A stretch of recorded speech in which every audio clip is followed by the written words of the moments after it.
Hey guys, it's me, your girl Antoinette, that bitch, and my couch. I'm here with this guy. Hello. It's Brandon, and if you don't know, now you know, it is Brandon time. Brandon time. Still rough. A little rough, but we're gonna work it out. We're gonna pull it it. together. You are with us for our first official BlackDate. What is a BlackDate? So it is an intimate time where we get together and tell you about all the things that may have occurred recently within our community. A little black update, if you will. Ooh, nice. Can I start it off? Go, get it. I would like to talk about Laquan Mcdonald, okay? Justice for Laquan McDonald's family. Laquan's killer, who will not be named on this channel, police officer from Chicago, has been convicted of second-degree murder. Also, 16 counts of aggravated battery. Yay! It's a win. It's a win. I'm going to take this one. You know what I mean? I'm taking this one for the team. Chicago hasn't convicted a cop who's killed someone since 1970. So we're going to take that and we're going to roll with it and hope that, maybe the justice is steaming a little bit forward. Maybe we'll get a little something going on with Botham down in Dallas and Amber. Maybe we'll get a little something happening. I think without a doubt that this gives me lots of hope for Botham. I'm an optimistic person, but I just feel it. I feel something. I'm hopeful. I'm very hopeful. But please look out for the sentencing, because that's where it's going to show us really how far we are in terms of this justice and this win. I believe it's October 30th or the 31st. He's going to be sentenced, and we're going to see, how far we've come. How far we've come. If the conviction, is like the sentencing, is worth matches the conviction, because it's a wide spectrum. Yeah. So we'll see how it plays out. Yeah. But I want to take things a little bit closer to home for us. A little more local for you guys. A little bit Garden State love. Down in Rowan University. Rowan University. Monday, October 1st. Yes. Al-Taif Hassan and Giovanna Roberson, they were not pulled out of their car. They were asked to move out of their car by gunpoint. Yep. They're both students. Not by one officer. Oh, no. Car, No. multiple. Because their car matched the suspect that they were looking for. Mind you. Who committed an armed robbery. Yeah. But it was probably just a black person in a car. So they saw a black person in a car on a college university and pulled them out at gunpoint. Mm-hmm. I think Al-Taif was quoted by saying that he's never been so sure that he was going to die. I believe Giovanna also was quoted saying that she was feared for Al-Taif's life, thinking that if he tripped anything, that would have been the end of him.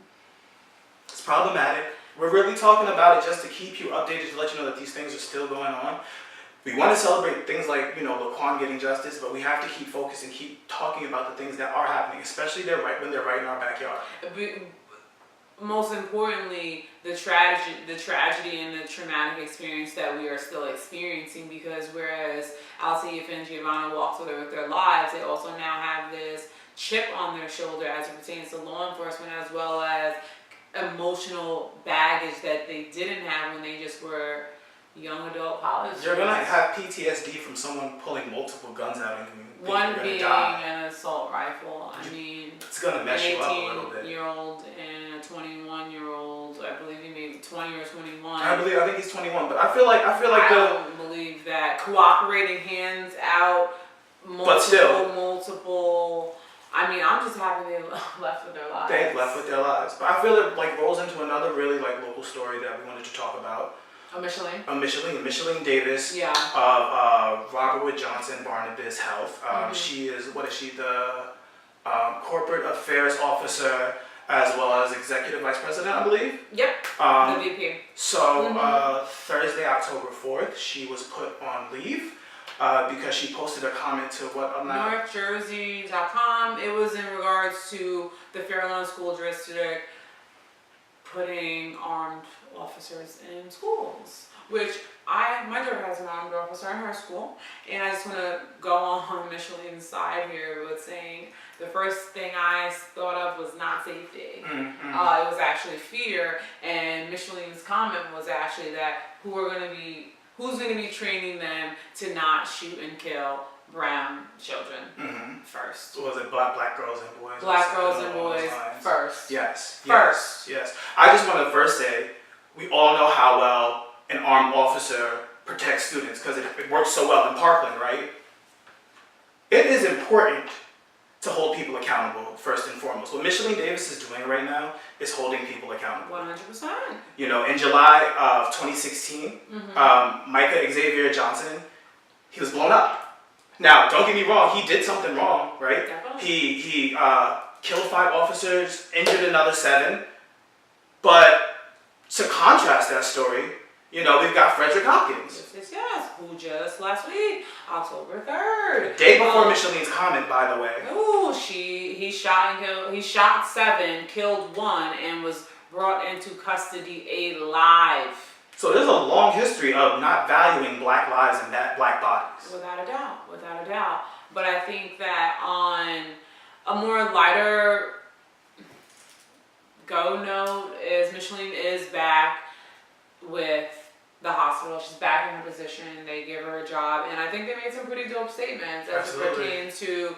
Hopefully, it's not all lip service, and I'm gonna like take it on my chin and just go from there. Pray for the best. I mean, what is his name? Barry Ostrowski.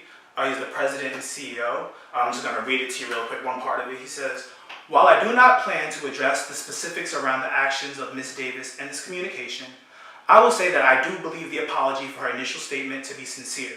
It has never been a question that Robert Wood Johnson Barnabas Health is indebted to the law enforcement community and those officers who work to make our community safe each day. The issues of violence in our community is real and the toll has been taken, particularly in our urban communities. It is reflective of a true public health crisis.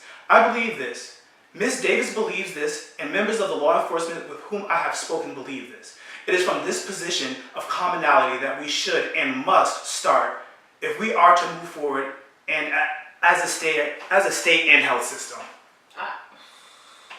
I thought that was pretty powerful. I mean, I don't like necessarily the part about the apology because I don't agree with any apologies. I don't agree with her apology at all. I don't agree with any apology. I don't care about Actually, let me rephrase that. Okay. I, in a sense, agree with the apology because the frustrations that she's putting off aren't necessarily specific to these officers. You understand what I'm saying? At that school. So I actually, as we're actually talking about, I do kind of understand the apology a little bit more, but I don't think you should apologize from where you're coming from. And I like that this man is standing behind you and you guys are verbalizing this and wanting to find a solution.